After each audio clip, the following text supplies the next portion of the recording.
Hello, everyone. Happy Wednesday morning. Uh, Good to see you. It's kind of funny to say that when I'm only looking at a screen. But I want to kind of actually almost cycle back on one of the key themes in the sermon on Sunday, and that is something I just keep coming across in Jeremiah. In fact, in the rest of Jeremiah, from chapter 30 on, it says one phrase 6 different times from God. Do not be afraid. And I mean, we all know that. Fear not. Don't be afraid. That's such a constant theme throughout the scriptures, the Old Testament, the New Testament. But especially in this time of exile for the Jews, do not be afraid. Everything has been turned upside down. You've lost your country. You've lost your temple. You've lost your rituals. You've lost your rhythms. Do not be afraid. And see, the beauty of a post resurrection faith is that we are never alone, that our relationship with God is always there. He is always with us, even if we don't sense it. And so any loss of things can never take away our relationship with Him and His presence with us.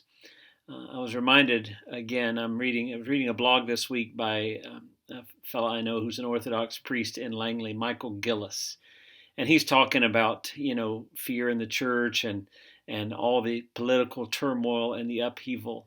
And I just want to leave you with a quote that he said at the end of his blog. You can find him if you do Michael Gillis. Praying in the Rain is the name of his blog. If you Google that, you'll come across him. Very thoughtful guy. He's actually the priest where my son-in-law Matt goes to church. But this is what he says, and I'll just leave you with this because I want you to know, regardless of what happens or the situations in your life, regardless of the role of church and government, regardless of those things, we do not need to be afraid. We can rest in the fact that God is with us and that nothing can take us out of His hand, that nothing can stop His plans that He has for us, plans whenever He's ready to give us a hope and a future, as we talked about Sunday. Here's Michael Gillis's words. He says, if history is a reliable teacher of what's to come, then we can be pretty sure of at least one thing: the world will change. Regimes come and regimes go. The church finds favor, and the church loses favor in the eyes of the world. If it's not the current Great Reset that brings severe persecution on the church, it will probably be the next one. But whether it's here or there, now or then, doesn't really matter much. If we love the world and the things in the world, then any change in the world will be traumatic. If we're comfortable in the world, then an economic reset or a political upheaval will evoke fear and anger. And if we're able to frame it as a religious war, it will evoke righteous indignation.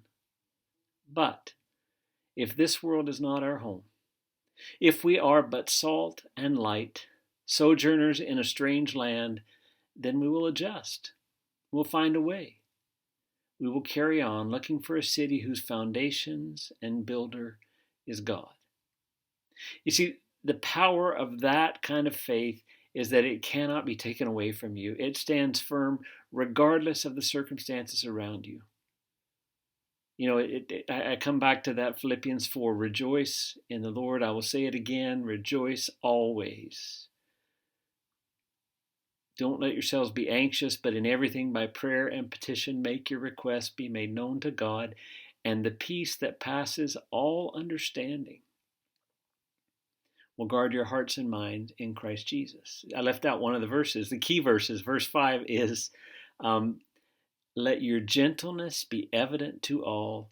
The Lord is near. He is near. Regardless of the circumstances around you, He is with you. And that's my prayer for you throughout this week, throughout this Lenten season, throughout the rest of your life, that you can depend less on the circumstances around you and more on the God who lives within you. Love you guys. Talk to you soon.